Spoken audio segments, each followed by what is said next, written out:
Vamos lá, meus queridos. Marcos, Evangelho de Marcos. Bom, o conteúdo, independente se vocês estão ou não com o material, eu vou dar para vocês, tá? Aula introdutória. Geralmente a gente, em toda a matéria, aula introdutória, a gente faz aquele apanhado geral, né? Aquela saladinha onde a gente fala de muitos pontos, mas aí depois das outras aulas a gente retorna esses pontos e aí aprofunda eles, né? Então é só para a gente ter uma noção da matéria e introdução mesmo. Depois nós vamos retornar nas outras aulas aí e separar um tempo maior para cada ponto ser abordado de uma maneira mais específica, detalhada, para que a gente se aprofunde então no tema, tá bom? Para que não fique só aquele comentário superficial que não é a proposta da teologia. A proposta da teologia é você pegar um ponto, se aprofundar nele o máximo possível, né? E assim por diante. Então a gente, ainda que fale de poucos pontos, mas aquilo que a gente falar, abordar, a gente compreenda o máximo possível aquilo, né? O aprendizado, irmãos, ele é vagaroso mesmo, né? O aprendizado, ele leva tempo e não se aprende muita coisa em pouco tempo. Pelo contrário, se aprende pouca coisa em muito tempo, né? Então essa é a realidade do estudo, e isso vai contra, muitas vezes, a vida das pessoas, essa geração que quer tudo muito rápido, né? Ô meu amado, seja bem-vindo. Glória a Deus. Paz, amado, bom dia, tudo bem? Coisa boa, hein?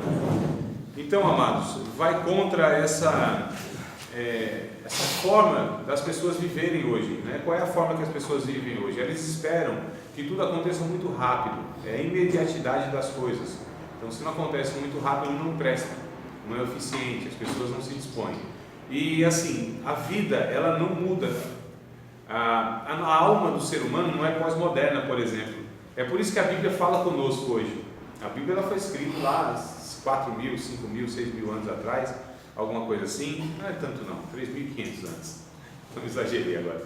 3.500 anos atrás, onde Moisés começa a escrever lá Gênesis, né? Mas, ou seja, é outra, a humanidade é totalmente outra. E hoje a gente tem tecnologia, tudo muito rápido, tudo na mão, tudo muito fácil, né? E aí a alma do ser humano, ela não mudou, as carências, as demandas, a necessidade do ser humano não mudou. É por isso que a Bíblia fala conosco hoje. É por isso que a Bíblia atende às demandas da alma do ser humano, né? Então a alma do homem não é pós-moderna, certo? Ela continua sendo aquela alma carente, né? De Deus, da sua palavra. E aí há processos na vida. Esses processos, eles são lentos de fato. Existem etapas nos processos.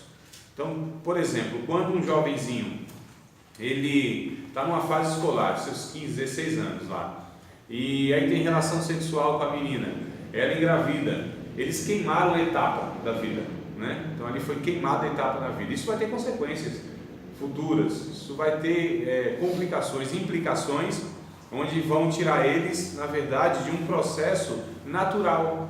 E o que eles deviam estar fazendo ali não é ter relação sexual, não é nem casar, né? É estudar de fato, se preparar um pouco na questão aí profissional para a vida, criar uma certa maturidade de pensamento e tal, mentalidade.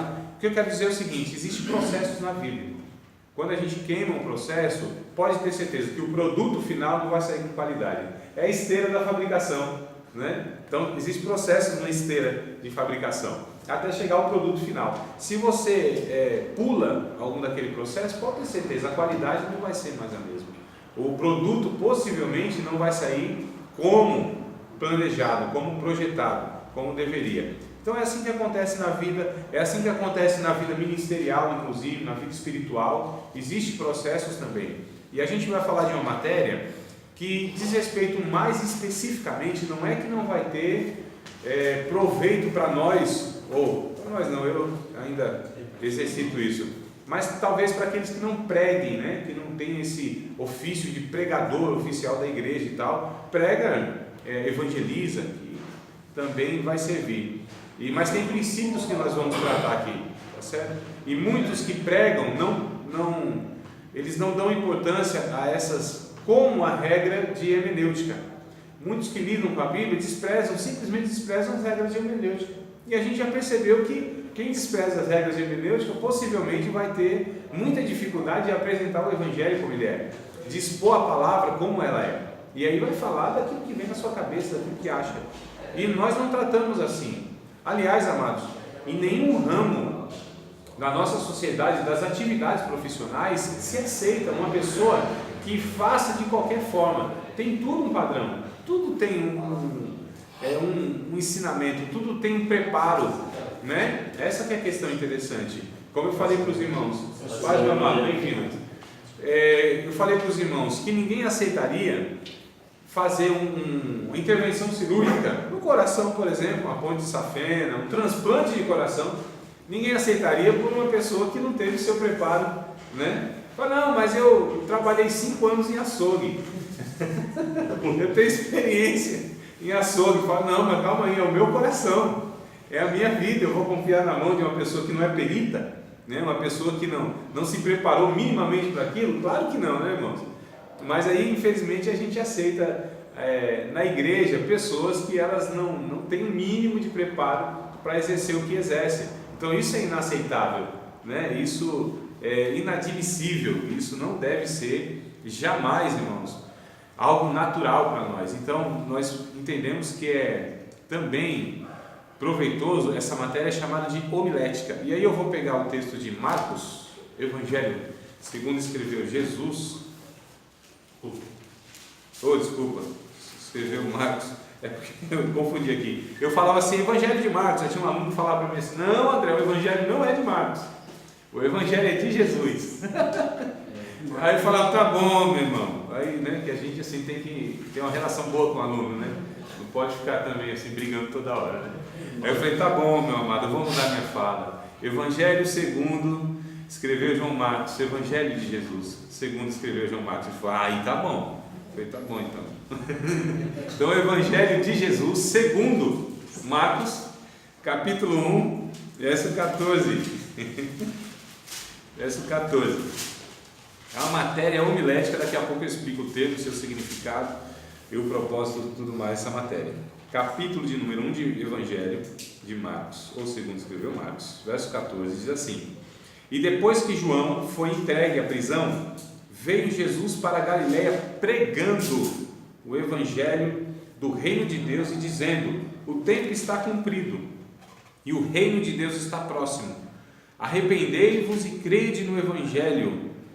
E andando junto ao mar da Galileia, viu Simão e André, seu irmão, que lançavam a rede ao mar, pois eram pescadores. E Jesus disse-lhe: vinde após mim, e eu farei que sejais pescadores de homens. E deixando logo as suas redes, seguiram.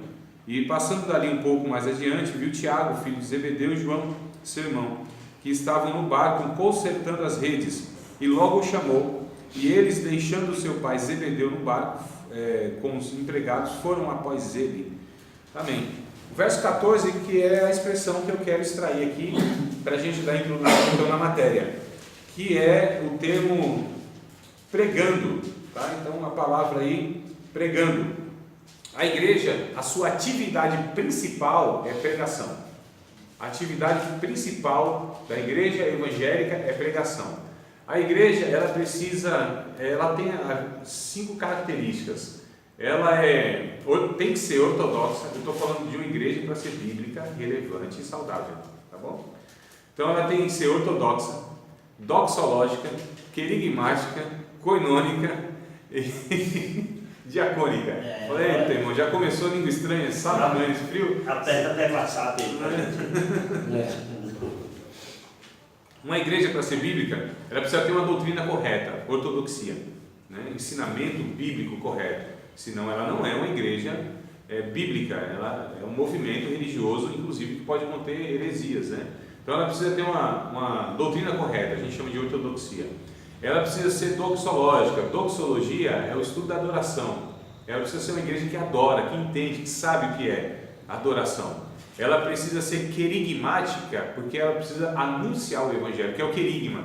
A palavra no original aqui, na língua grega, pregando, é querisso, que vem de querix, que é o arauto, é a pregação, é o anunciador. No caso, o anunciador de boas novas, que é o que o texto diz aqui, que veio Jesus da galera pregando o evangelho do reino, ou seja, ele veio anunciando, né? Então, ela tem que ser uma igreja que proclama o evangelho, que anuncia o evangelho.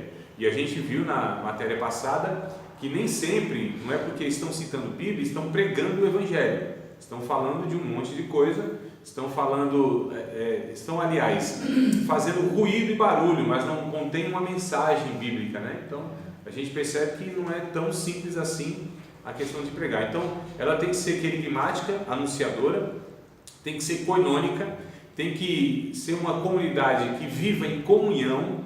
Isso quer dizer ter tudo em comum, propósito de vida, saber o que é a paz comunitária, né? Ajudar-se mutuamente, ser um local de terapia ou terapêutico, ou seja, que as pessoas sejam curadas. Então, ela tem que ser koinônica e diacônica. Essa igreja, ela precisa servir para dentro e servir para fora. Então tem que ser uma igreja que seja pautada num serviço. O seu estilo de vida é serviço para a comunidade, serviço para todos, serviço para a humanidade, serviço para a sociedade. Então a gente percebe que uma dessas características, na matéria que vem, que é a eclesiologia, nós vamos detalhar então todos os 5 pontos, tá? Que a gente vai estudar sobre a igreja, sua natureza e missão. Queres falar? Tem nova apostila dessa? Ainda não, irmão. Então vai estar naquela ainda que eu tenho também, né? Não, a gente está hoje começando a homilética, né? Mas essa apostila é antiga. Essa eu tenho. Isso. É possível que até a aula que vem vocês estejam com o material na mão, né? Talvez, quem sabe, a gente manda até por e-mail antes para que vocês tenham aí o conteúdo para a próxima aula, mas vocês recebam em mãos mesmo, né?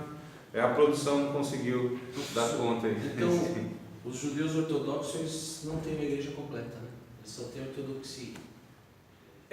Não, então, o que acontece? O judeu ortodoxo?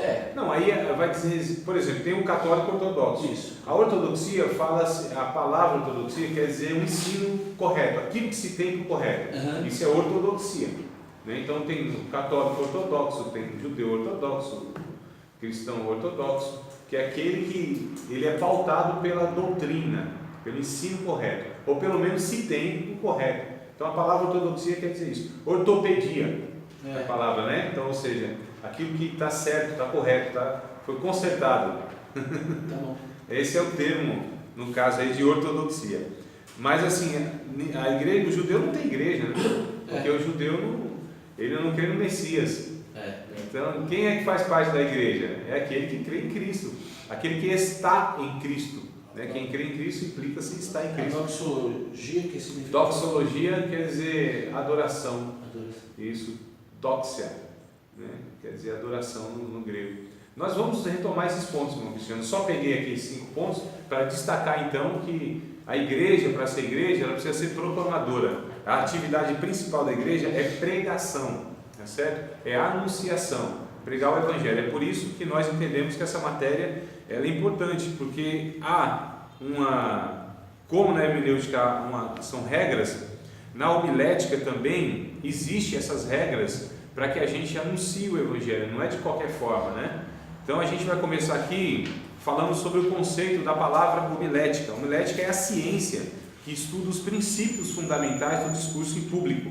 Então a homilética é a ciência que estuda os princípios, é a arte do bem falar, no caso, né? No caso aplicado aqui à proclamação do evangelho. Esse termo surgiu durante o iluminismo, entre os séculos 17 e 18, quando as principais doutrinas teológicas receberam nomes gregos, como por exemplo dogmática, apologética, hermenêutica e tal.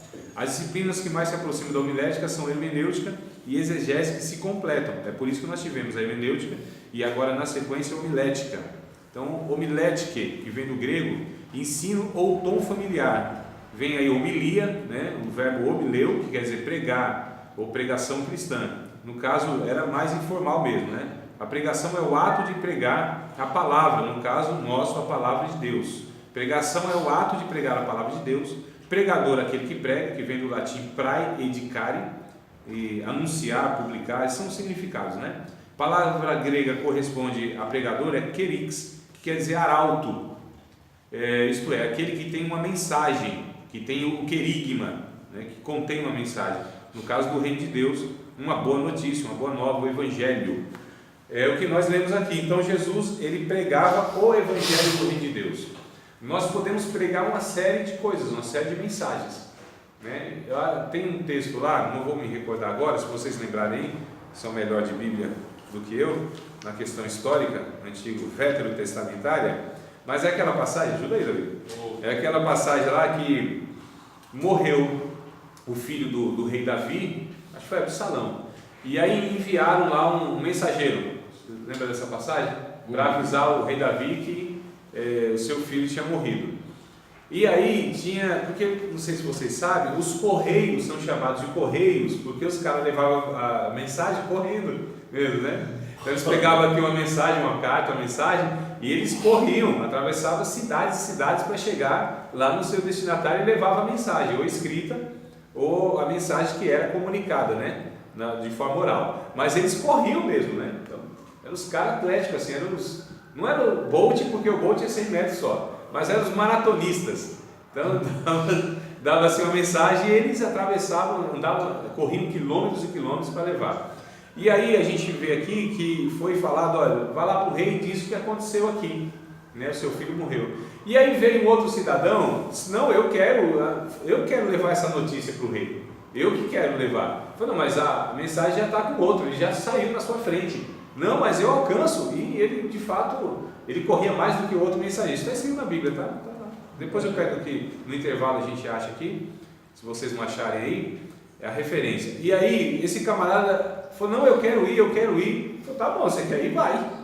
E o cara foi, saiu correndo, inclusive ultrapassou esse mensageiro oficial, né, que estava com a mensagem, chegou na cidade antes lá, e ele estava chegando na cidade e o povo viu ele correndo, acho que é Aimaas, o nome, me parece, né, do camarada.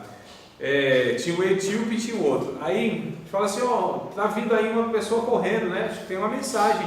Falei, não, abre as portas aí, deixa ele entrar. Entrou e tal, qual é a mensagem? Não, eu tenho uma mensagem para o rei e tal, tudo bem. Aí o rei disse, qual é a mensagem? Então, sei não, rei, aconteceu alguma coisa lá na cidade. Mas o que aconteceu, meu filho? Sei não, mas teve um alvoroço lá. Não, mas o que aconteceu? Por que foi o alvoroço? Não sei, aconteceu alguma coisa, teve um alvoroço muito grande. A pessoa não tinha um conteúdo, irmãos. Tinha a euforia, tinha o desejo, corria mais rápido. Olha que coisa interessante. Aí chega o outro, depois de um tempo, né? E o mensageiro que continha a mensagem, seu rei, teve lá uma situação assim, sabe? O teu filho morreu. Quer dizer, esse mensageiro tinha mensagem e o outro não tinha mensagem de coisa nenhuma, irmão. Olha, sabia mais ou menos o que tinha acontecido, mas não tinha conteúdo, não tinha clareza, não tinha nada para passar de importante. Qualquer semelhança não era coincidência, com alguns que a gente vê hoje. Vocês percebem então, amados, como tem muita gente com o microfone na mão, falando um bocado de coisa, mas não existe conteúdo bíblico, doutrinário. Não existe uma mensagem. E a gente vai aprender então essa necessidade de eu ter uma mensagem para passar. Uma mensagem que tenha nexo, que tenha sentido, que tenha um objetivo, que a mensagem precisa conter uma mensagem, ou seja, a pregação precisa conter algo objetivo, não é? Não é assim, vamos falar, do que vamos falar? Vamos falando que Deus vai dando. Não pode ser assim, eu preciso ter em mente, de fato, eu preciso ter um objetivo, o que eu vou passar, o que eu quero passar para os meus ouvintes, o que eu intenciono passar para os meus ouvintes.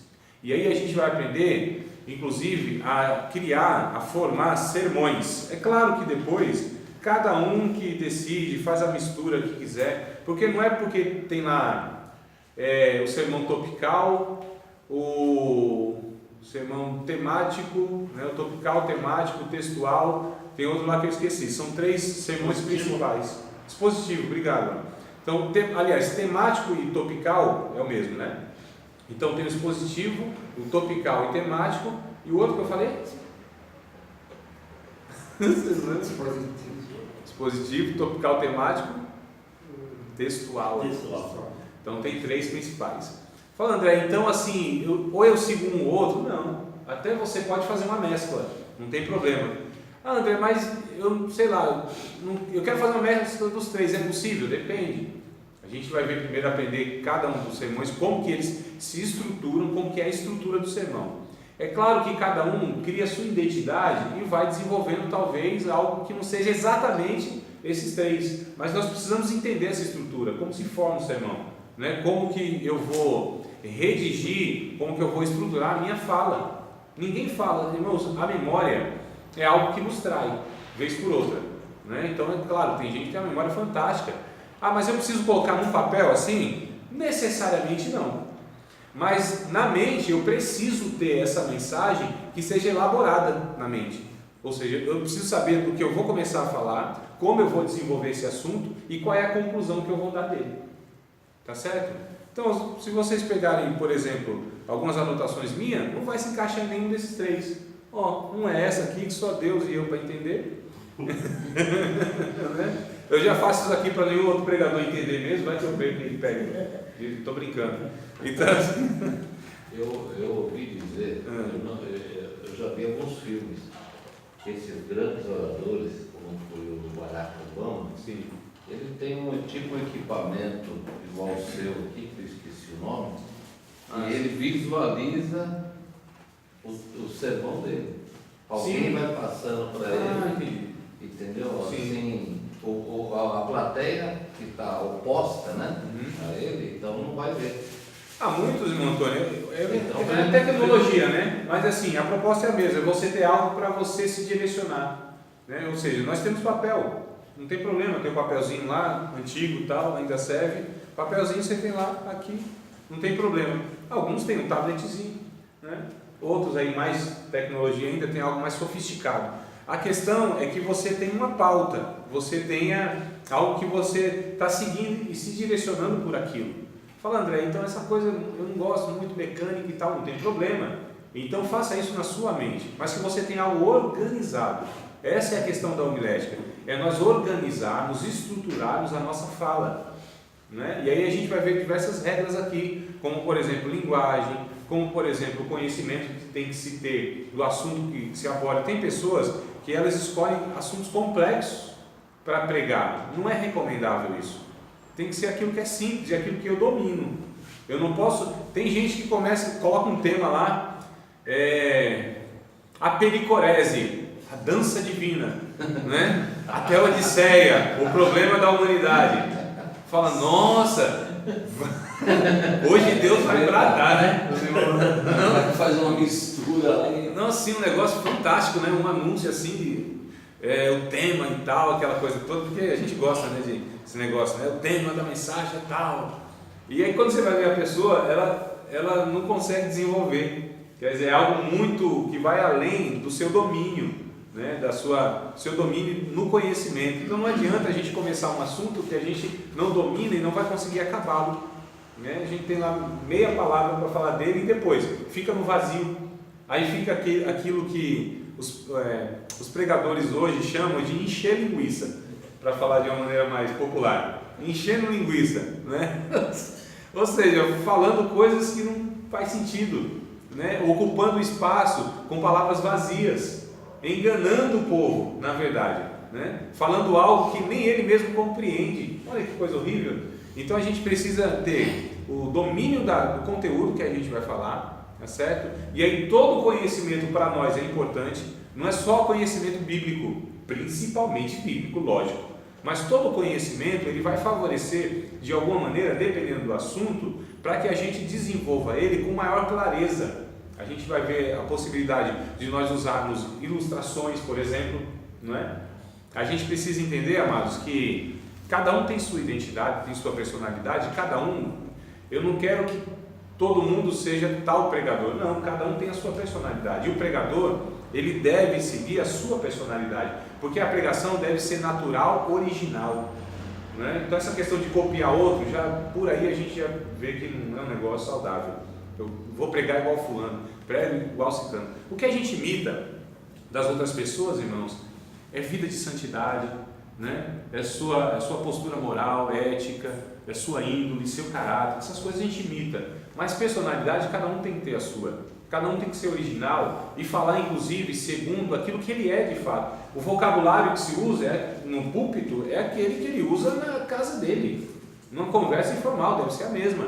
Então a gente precisa também corrigir essas coisas que eu percebo que é algo muito artificial, quer se passar aquilo que não é. E isso, irmãos, é uma bobagem, né? Eu tenho que ser quem eu sou de fato. A mensagem, ela tem que também passar por uma pessoa que ela também é honesta, senão fica sem crédito. E aí quando eu falo, mas nossa, a pessoa tão artificial, você já viram aquelas pessoas artificiais, né? Falando assim os termos que falam, nossa, será que ela tem uma cultura tão refinada assim? Será que o intelecto dessa pessoa assim, de fato, ele tem esse arcabouço no verbete? Será que ele manja do negócio assim, dessa forma, né? Os termos que usa, estamos aqui nesta noite, neste conclave. Será que ele sabe o que é conclave? Não, nós não somos iconoclastas. Será que ele sabe o que é ser um iconoclasta? Será que ele entende desses termos?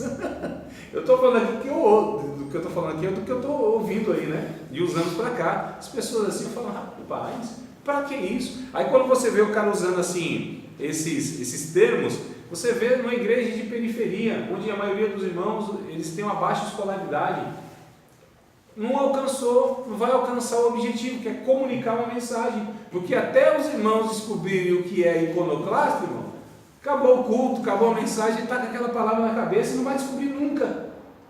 Né? Então eu preciso identificar inclusive a quem eu estou falando. E o contrário é verdadeiro. Eu também não posso chegar num auditório onde tem pessoas de um nível acadêmico, né, também falar em termos chulos para eles, termos que eles rejeitam automaticamente, não é, Paulo? Vocês sabem disso? Na área mais técnica, se você não tem os termos, você chega, por exemplo, e mexe, eu estou usando aqui os irmãos como exemplo, você chega, por exemplo, por que muitas vezes nós não conseguimos, diante de um juiz, nos defender? Porque ele aceita termo técnico e acabou. Não é assim, amados? Vocês podem falar com muito mais propriedade. Então eu não posso chegar lá e, ô seu juiz, ó, o negócio é o seguinte, eu sou inocente, meu amado. Não foi eu não, viu? Não foi eu não. Não é? Eu falo, não, calma aí, não é assim, eu discordo desse negócio, não, tem termos técnicos apropriados. E só vai considerar os termos técnicos. Os outros são como se não tivesse ouvido. Então, assim, o que a gente tem que saber é a quem primeiro nós estamos falando, qual é o público que nós estamos falando, né? Qual é o nível das pessoas, para que ali eu alcance, eu me adeque a isso, para que eu possa comunicar de uma forma eficaz e eficiente a mensagem que eu pretendo, usando inclusive exemplos que é conhecido das pessoas. Nós lemos muitas vezes no Brasil, estou falando da questão teológica, nós lemos muita literatura dos Estados Unidos. Então, quando você vê exemplos lá, que os escritores eles escrevem a partir da sua realidade, e aí você vê exemplos lá que não tem sentido nenhum, não. Que fulano estava na neve, não é? Fala, neve? O que esse exemplo aqui comunica para nós? Um negócio que não tem nada a ver, não faz parte da nossa realidade. Então a gente precisa conhecer, na verdade, a nossa realidade para comunicar isso de uma forma eficaz. Jesus é aquele que dá o exemplo maior disso. Depois Paulo, né, vem mostrando também que ele vai se adequando dependendo do público. Então no Areópago, que era um lugar de discussão dos filósofos, ele citava filósofos, ele usava a retórica, né, dos filósofos, ele desenvolvia o argumento como os filósofos desenvolviam. Tanto é verdade que ele foi falando e os filósofos de boa, ouvindo ele assim de uma maneira tranquila. Quando ele interrompe, porque ele foi desenvolvendo um argumento, isso aqui era uma retórica filosófica. Você tinha que partir de um tema, desenvolver, colocar argumentos e fazer uma conclusão. Isso tinha que ser uma coisa lógica, né? Tinha que partir de um argumento racional. Paulo, ele foi falando. Ele quebra uma sequência de argumentos e ele introduz a questão da ressurreição. Aí os filósofos assim rejeitaram na hora. Falaram, não. Depois nós ouvimos você a respeito desse assunto. Nós não vamos ouvir mais. Lembra desse texto em Atos? Olha que coisa interessante. Os filósofos rejeitaram, o público rejeitou o que ele estava falando porque ele não seguiu uma lógica dos argumentos do que eles discutiam. Eles estavam numa linha de raciocínio com ele. Exato. Ele pulou, eles não estavam tendo compreensão do texto. Fugiu da regra. Porque para você discursar naquele, é a mesma coisa, irmãos, na academia, né? Numa universidade. Ou quando você tem uma conversa, por exemplo, eu já passei experiência ano passado. Eu estava tendo uma conversa num grupo de professores de sociologia, né, que é a minha área de formação, e tal. E eu estava introduzindo algumas coisas que eu sabia, era intencional, que não fazia parte mesmo, porque eu estava ali tentando refutar alguns pensamentos que eram contra o Evangelho. E eles me rejeitando toda hora, me rejeitando, mas eu sabia, porque eu não estava seguindo a lógica dos professores de sociologia, né? Não estava usando, inclusive, as referências que o professor de sociologia usa, Nietzsche, Karl Marx, Max Weber e muitos outros, né? Então, tudo. E eles assim, não, mas eu nunca vi nenhum professor de sociologia pensar assim, falar isso e ter essa ideia e tal. Então eu percebi já que é rejeitado. Na academia a mesma coisa. Se você vai entrar numa sala de aula de universidade, um professor, e ele vai se deparar com os alunos que têm um perfil, e esse professor usa certas linguagens, os alunos rejeitam. Se ele não tem uma boa pronúncia, inclusive, das palavras, os alunos rejeitam, né? Então existe essa realidade, irmãos, e a gente precisa considerar isso, senão a gente é ineficaz na comunicação. E o que a gente está pretendendo aqui? É entender como que são esses processos da comunicação, como que a gente alcança as pessoas, tá certo? Quais são as regras que nós temos que ter? E vai ser coisa muito prática, inclusive, não vai ser tão teórica assim não. A gente, lógico, também, nessa matéria que vai tentar trabalhar o caráter do pregador, tá certo? Não é só questão técnica, porque a gente está considerando aqui que o pregador faz parte da mensagem. O pregador não é só o meio, não é só um instrumento de Deus, né? O pregador não é um profissional, muito menos. O pregador faz parte da mensagem. A mensagem tem que passar por ele. Ele tem que ratificar a mensagem. Aquilo que ele prega tem que ser aquilo que ele também vive. Exatamente. E aquilo que ele, inclusive, também acredita. Porque tem gente que prega, nem acredita muito no que prega, né? Então a gente precisa ratificar a mensagem justamente com aquilo que nós somos. Eu tive um irmão, um presbítero, né? Um ancião. Quando eu aceitei a Cristo, um ano depois, um ano e pouco, eu fui congregar nessa igreja e esse irmão, ele era o segundo dirigente da igreja e ele dava aula de escola dominical. E aí tinha lá um grupo de jovens, eu e mais uns jovens, nós sempre gostávamos de estudar a palavra, sempre. Então a gente era aquele jovenzinho, né, dedicado e tal, embora há pouco tempo na igreja. E aí ele ensinava na escola dominical. Ele era o presbítero, ele era o ancião, ele era o segundo dirigente da igreja, mas não tinha preparo nenhum, irmão. Preparo nenhum teológico. Então abordava um monte de coisa e tudo errado. Era o professor. E a gente, respeitosamente, falava, irmão, acho que não é assim não, né? Porque o texto está escrito assim, aí ele pegava assim, irmão André, é verdade, né? Aí assim, e a gente acabava ensinando ele. Olha só, né?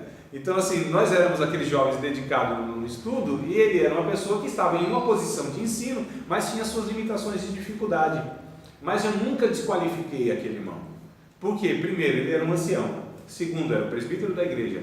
Terceiro, ele tinha uma vida, irmão, um exemplo de vida que não se aprende nas cadeiras de universidade, nem em curso nenhum. É um legado, né? Inclusive, que ele deixa para nós, ou está deixando para nós, que isso é conquistado por uma vida de perseverança no Evangelho, um caráter cristão, uma vida ilibada que se tem. Ele, quando subia no púlpito para pregar a palavra, eu já esperava que ia ser um monte de coisa errada. Mas a figura daquele irmão, para mim, era uma pregação viva, o exemplo de fé, de pai de família, né? de esposo, de pai, de gente sincera no Evangelho, embora tivesse suas diversas limitações. Então a mensagem, na verdade, daquele irmão não é nem o que ele falava, é o que ele era. Agora imagina só nós juntarmos o que nós somos, ou seja, essas características que deve ter um servo de Deus, junto com uma mensagem também bíblica, saudável, que tem um conteúdo. Aqui é o ideal. É isso que nós estamos tentando, ou vamos tentar abordar aqui. O ideal do pregador é que ele tenha a sua vida que condiga com aquilo que ele pregue, e o que ele pregue seja aquilo que é bíblico, é saudável e que comunique uma mensagem. Tá certo, irmão? Então é nessas... sim. Professor, eu sempre carreguei essa dúvida e parece que essa dúvida ainda bate no meu coração. É difícil. Se você pudesse falar alguma coisa, já que você está dando um preâmbulo de mensagem, porque eu conheço um homem que prega, aquele, sabe, prega. Tem uma boa oratória, né? Não, prega mesmo. Convencimento, conteúdo, tal. E aí um dia dia e falei assim, eu conheci a igreja desse irmão. Né? Deve ser, irmão, era 5, 6, não tinha ninguém. E na igreja que eu estava, não tinha nada de oratório, e era cheio. Entendeu?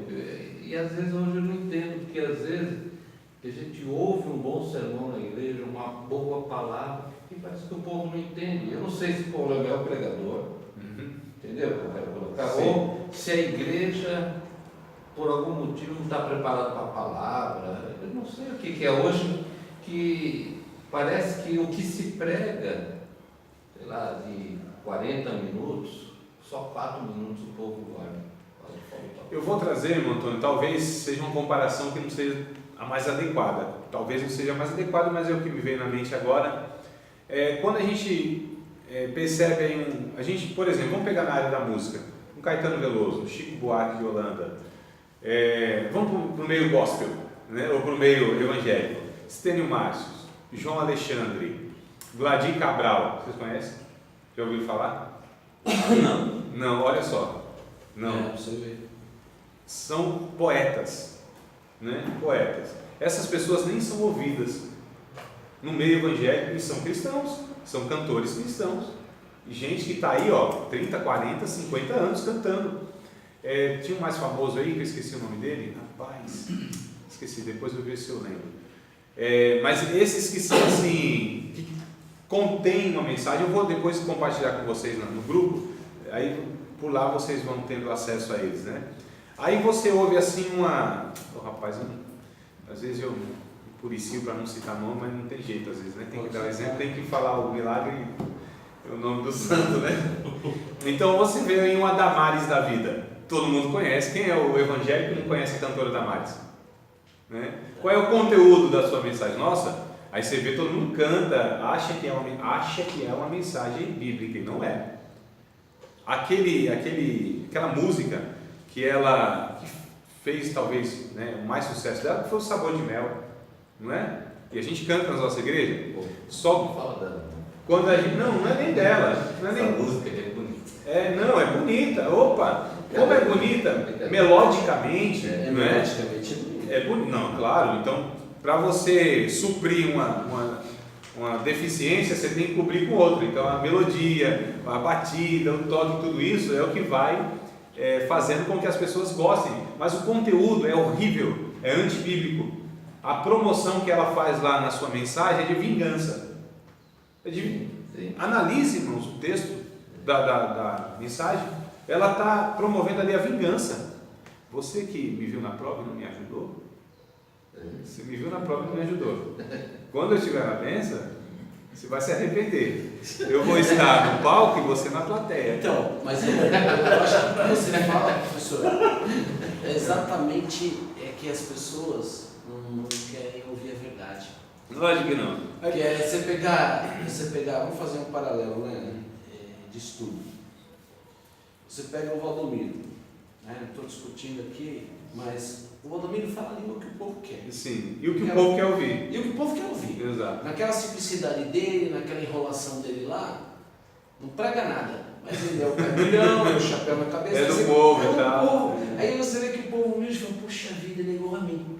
Essa aí, se você, talvez seja aquela questão lá hoje, que o irmão aqui falou, o irmão lá tinha uma sabedoria ali maravilhosa, mas o povo talvez não entendia ou não queria. Ou tinha recurso da oratória. Como a gente está falando de oratória, eu vou pegar na área da política, a gente vai pegar na área então da igreja, é porque diz respeito à comunicação, né? Então nada assim que a gente queira abordar, a gente só está pegando exemplos porque diz respeito à matéria na questão de comunicadores. Eu vou pegar exemplo de comunicação, irmãos, tá certo? Não estou nem julgando caráter, nada disso, é comunicação. E a gente percebe então, só para eu tentar concluir e dar o exemplo que é o que eu queria, que não é bem esse, mas o da Damares, por exemplo, o conteúdo, ela promove, isso não é percebido porque as pessoas não têm critério, né? Mas a música, o ritmo, tudo isso é muito interessante para as pessoas que ouvem.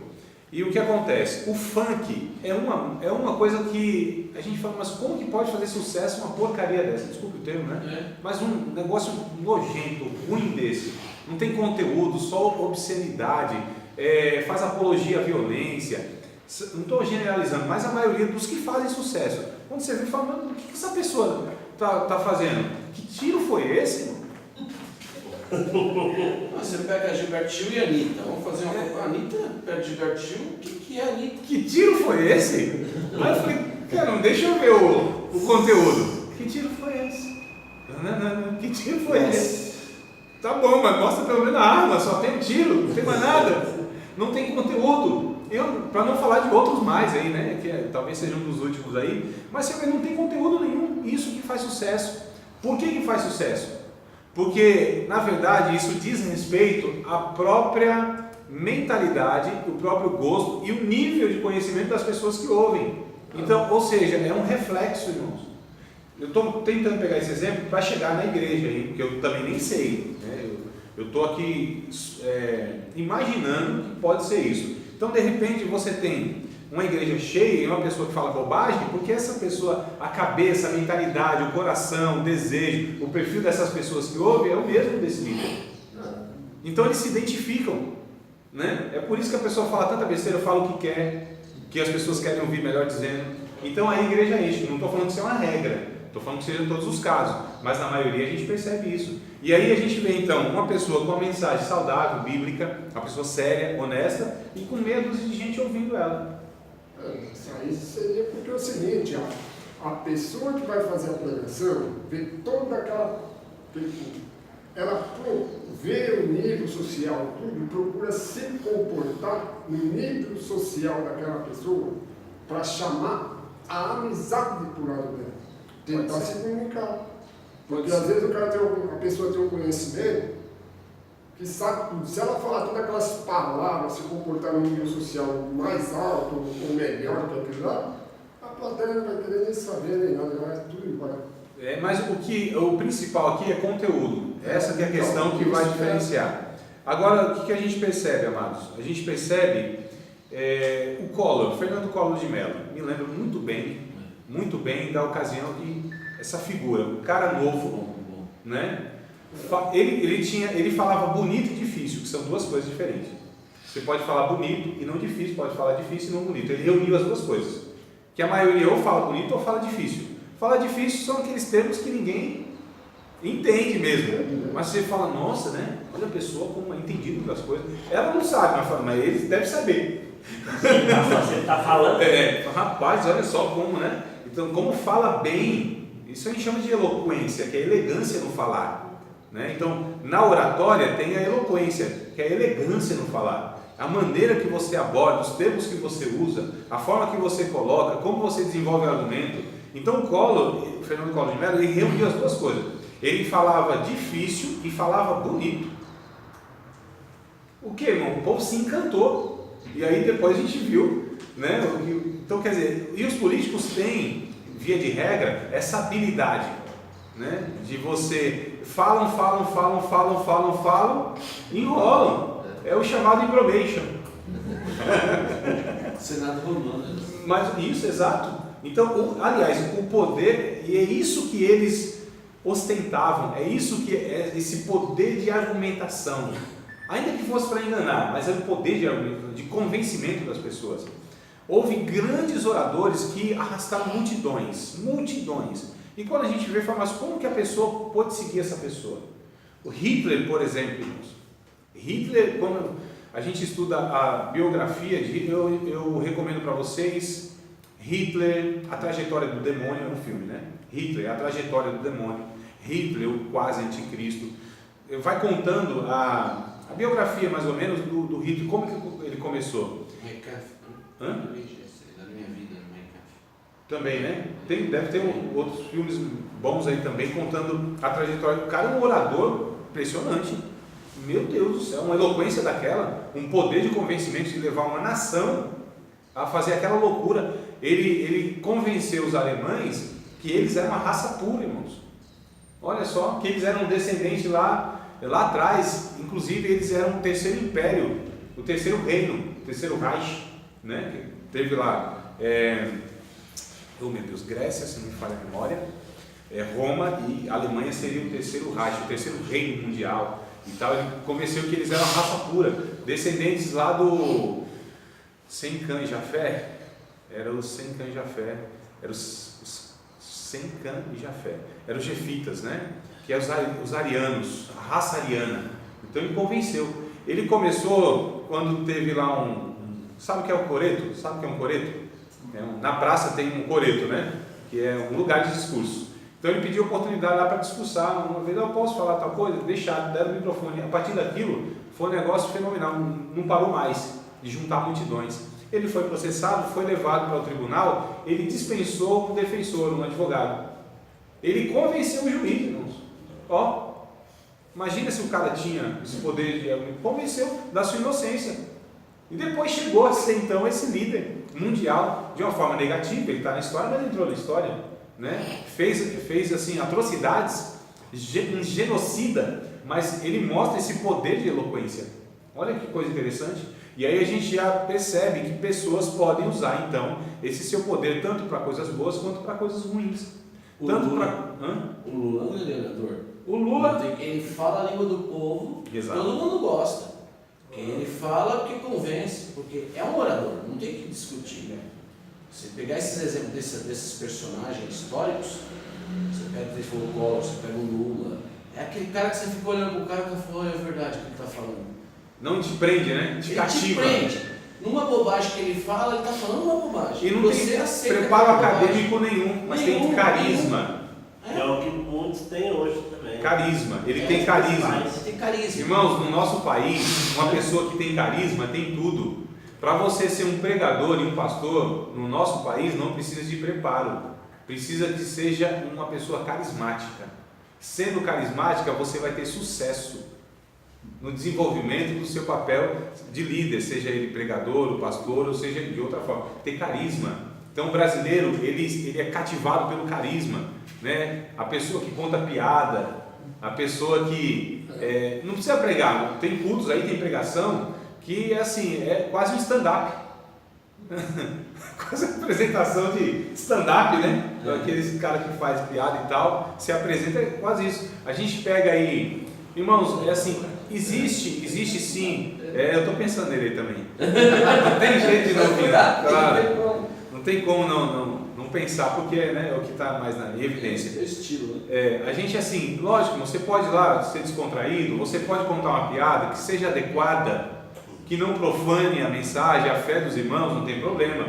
Agora, quando você faz a mensagem no stand-up, vai só piada, e o povo só ri, aí é complicado, né, irmão? Porque nós estamos transmitindo o quê? Aquilo que é sério, é a palavra de Deus. É a mensagem de Deus que nós estamos transmitindo. Eu posso ser descontraído, eu posso ter um carisma, eu posso divertir em certo momento da mensagem, o povo não tem problema. Eu não vejo problema nenhum nisso. Eu posso contar ilustração, desde que a minha mensagem isso não seja tônica. Tá certo? Senão vai ficar complicado. Tem uma ilustração, olha aí, eu já falando de ilustração. Tem uma ilustração que é assim, para a gente ver se consegue captar aí o que eu estou tentando passar para vocês. E aí meu desafio, e eu estou falando aqui da teoria e ao mesmo tempo na prática, né? Porque a gente está falando de homilética, serve tanto para a pregação quanto para o ensino, a comunicação, é o que nós estamos fazendo aqui. Aliás, e a pregação tem que ter o seu cunho instrutivo. Eu não diferencio, na verdade, quer dizer, diferencio por um lado, mas considero que, em último caso, é a mesma coisa, pregação e ensino. Ensino como esse aqui.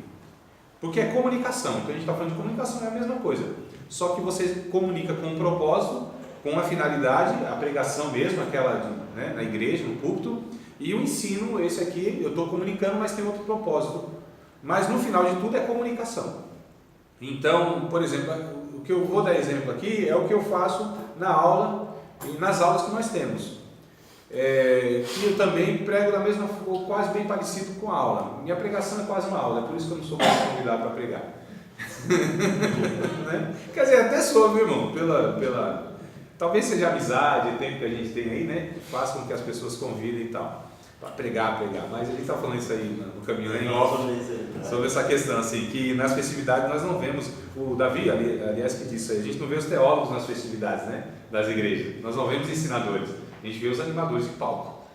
E aí o que acontece? Então, tem uma ilustração que é assim, em uma cidade, chegou um circo lá. E o circo é montado, lógico, distante um pouco do centro da cidade, cidadezinha pequena e tal. E aí, montando a cidade, havia estreia naquela noite. Então, montando tudo, finalizando e tal, o palhaço se caracterizando, né, se pintando lá e tal. Daqui a pouco, irmão, o circo começou a pegar fogo, literalmente. Pegou fogo lá, começou a pegar fogo e tal. E era um pouquinho distante da cidade, o palhaço saiu correndo para a cidade para pedir ajuda. Porque não tinha, né, a gente está falando isso aí mais de 2 séculos atrás, não tinha um bombeiro como tem hoje. Então o negócio era um baldinho mesmo, né? E aí ele saiu correndo, entrou na cidade, correndo, imagina, todo caracterizado. O circo está pegando fogo, o circo está pegando fogo, e o povo caindo na gargalhada. E ele falando, não, o circo está pegando fogo mesmo, o circo está pegando fogo, é sério. E quanto mais ele falava, mais o povo dava risada, né? Caía na gargalhada. Não, é sério, o circo está pegando fogo, eu não estou fazendo número, não estou me apresentando. O circo e o povo... Final das contas, o circo pegou fogo. Ninguém acreditou que o circo estava pegando fogo. Por quê? Havia um mensageiro com uma mensagem séria, mas era um palhaço. O que tem de pregador, irmãos, querendo levar uma mensagem séria, mas são palhaços e ninguém dá crédito, não é brincadeira. Nós temos uma mensagem séria, não podemos ser um palhaço. Existe palhaça também, no nosso culto de quinta-feira teve uma palhaça pregando lá.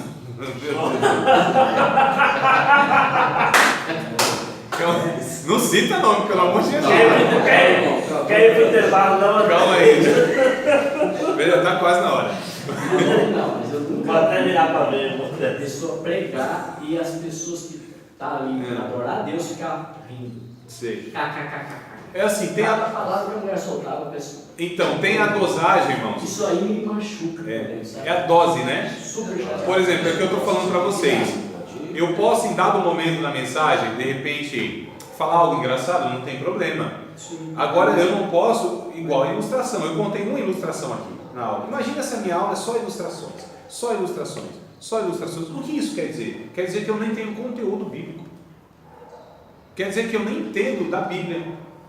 O ensino que eu propus, eu não domino, não sei. Então, o que eu preciso fazer? Achar um artifício, alguma coisa que preenche esse espaço. Se eu sei muita ilustração, então eu vou contar ilustração, historinha, testemunho que aconteceu na minha vida, vou falar do cachorro lá que aconteceu não sei o quê, das minhas experiências. Então, a mensagem. O quê? Pregadores do... Para mim é gato, né? Pregador do telhado é gato. Você tem que pôr a... Gente é ovelha, né, irmão? Gente é ovelha não fica em telhado, telhado é gato. Olha aí eu falando de uma coisa descontraída. Olha aí vocês dando risada. Você tem que pôr a ilustração no tema que você está falando, não o outro. Não, e a quantidade, irmão? Eu não posso em uma mensagem falar de 10 ilustrações. 1, 2, tá ótimo. Tá ótimo. 1, 2. O que é ilustração? A palavra ilustração quer dizer dar brilho. Né? Você ilustrou. Então, ilustração é quando você dá um brilho na mensagem, quando você traz uma luz. Então, a ilustração tem, o recurso da ilustração na mensagem é muito boa, porque ela traz esta luz, essa compreensão que talvez por outra forma de explicação eu não conseguiria passar isso. Então, a ilustração é uma ferramenta da oratória, é um método muito bom que nós temos para passar o que a gente quer passar. Por exemplo, moral da história do palhaço. É uma pessoa que ela tem uma vida que ninguém dá crédito, mesmo querendo falar uma coisa séria, mas o seu caráter, a sua característica é algo que ninguém vai levar essa pessoa a sério. Então existe uma moral da história, então existe uma ilustração, existe uma moral que aquela ilustração quer passar, uma verdade última, e prende porque é uma história. História é um negócio cativante. Quando a gente começa a contar a história, eu não posso fazer da minha mensagem uma série de ilustrações, eu não posso fazer da minha mensagem que seja experiências pessoais minhas apenas. Posso introduzir uma experiência pessoal? Sim, mas fazer da minha mensagem contar só da minha vida, Calma aí, irmãos, a gente está transmitindo a mensagem de Deus, e a vida que a gente tem que contar é a vida de Cristo, a vida dos apóstolos, de alguma maneira, né? A vida dos personagens bíblicos, claro, fazendo sempre o link para a nossa realidade, sim, mas só contar das minhas experiências, da minha vida. E aliás, é um risco muito grande quando a mensagem é baseada em experiência pessoal, não é? Muito perigoso isso. Nós precisamos basear nossa mensagem nas verdades bíblicas, na palavra de Deus, nos textos bíblicos. Eu preciso pegar um texto bíblico e ali basear-se nele a mensagem. E aí eu preciso girar em torno disso que eu estou abordando, ou que eu estou expondo, ou apresentando, que é o texto bíblico, irmãos. Nós pregamos a partir de textos bíblicos, tá certo? Pegam lá um texto bíblico. Neemias capítulo 8, verso 1 ao 6. O que está escrito lá? Qual é a circunstância histórica? O que aconteceu? Por que eu digo que em Neemias capítulo 8, verso 1, foi o maior avivamento do Antigo Testamento? Por que eu falo isso? Né? E aí eu pego as evidências de um genuíno avivamento. O que é um avivamento bíblico? O que caracteriza um avivamento bíblico? É o falar em línguas? É o batismo com o Espírito Santo? São as curas? Será que é isso? Biblicamente falando, o que é avivamento? O que caracteriza um avivamento? Eu vou falar. Aí eu pego, já que eu peguei um texto do 1 ao 6 e o sermão é textual, então eu preciso desenvolver os 6 versículos, ou pelo menos abordar e girar em torno do conteúdo ali. Então eu pego, por exemplo, o verso 1. O verso 1, houve a união de todos. Então, o que eu considero ser um grande avivamento? Todo o povo tinha comunhão, se ajuntou, houve unidade. O verdadeiro avivamento é quando o corpo de Cristo está unido. É quando o Espírito Santo, ele consegue fazer essa união, que seja um só homem, como foi, né? Promover a koinonia. O verso 1 ainda vai falar que houve um desejo intenso pelos ouvintes, e foram eles os ouvintes que pediram para Esdras, o escriba, que era o orador, que ele trouxesse a palavra de Deus. O grande avivamento traz um desejo no coração das pessoas a respeito da palavra de Deus. Isso aqui é avivamento bíblico. Ainda está no verso 1, pediram o livro da lei, está escrito lá. Então eu estou pegando os termos lá e estou trazendo aqui a ideia. O terceiro ponto que eu considero, e a minha afirmação sendo aí esse, que foi um grande avivamento. O ensinador, que era o Esdras, ele também era um adorador. Ele também fazia parte do povo e adorava, não era só o mensageiro. Ele também era adorador e ele louvou a Deus, e o povo também adorou. Verso de número 6. E adoraram o Senhor com o rosto em terra. Então, está escrito lá. Para um verdadeiro avivamento é necessário ter reconhecimento de que precisamos, foi o que o povo mostrou. Abandonarmos tudo que é obstáculo, foi o que aconteceu. Eles ficaram das 6 da manhã, se não me falha a memória, até o meio-dia em pé, num deserto, durante 7 dias, ouvindo a palavra de Deus. Isso é avivamento, não é? Imagina a palavra de Deus, a mensagem divina, fazer com que as pessoas tenham essa disposição. Isso é avivamento. Olha só, é necessário ainda vivermos em novidade de vida. Então esse povo teve mudança de vida, teve quebrantamento, arrependimento. Está no texto, está lá no texto. E aí, para ter um grande avivamento, nós precisamos pedir intensamente a Deus essa intervenção divina. Então, o que eu fiz aqui? Um negócio que não é nem tão um exemplo assim, mas é isso que a gente deve fazer. Tem que ter conteúdo, a gente precisa abordar a palavra de Deus, a gente precisa girar em torno da palavra de Deus, ela é a base. Embora nós vamos falar sobre vários recursos, como a ilustração, uma experiência pessoal, um testemunho, um exemplo e tal, cabe, desde o que seja dosado, não é? Porque o Cláudio Duarte, por exemplo, muitas vezes, ele pede o time, ele pede, porque ele exagera muito. Eu considero que ele tem um conteúdo bom, viu? Eu considero que o pastor Cláudio Duarte ele tem um conteúdo bom. O conteúdo dele não é herético. Os ensinos que ele traz, quando você vê o conteúdo, eles são saudáveis. Mas, na minha opinião pessoal, eu acho que ele exagera nessa dose do humor, não é? Então, talvez seja aí o pecado dele é esse, exagerar na dose do humor. Mas ele é uma pessoa carismática, tem um conteúdo bom, embora não tenha uma boa dicção, mas ele consegue se comunicar. E parece que ele até trabalhou nesse negócio, né? Deve ter passado lá no profissional que ele melhorou a dicção dele, quem acompanhou ele há um tempo atrás e hoje, né? Então, eu quero falar de outras coisas pessoais que não me diz respeito, o problema e a vida pessoal, a gente também tem que ter muito cuidado para entrar na questão pessoal das pessoas, tá certo? É a questão doutrinária. Quando a gente vai ajudar uma pessoa, é questão doutrinária. Pessoal, não me diz respeito. Cada um com a sua vida. A gente precisa ter essa cautela aí. Bom, amados, nós vamos para o intervalo. André, Sim. uma última pergunta. Pode ir. Em off ou pode ser ao vivo?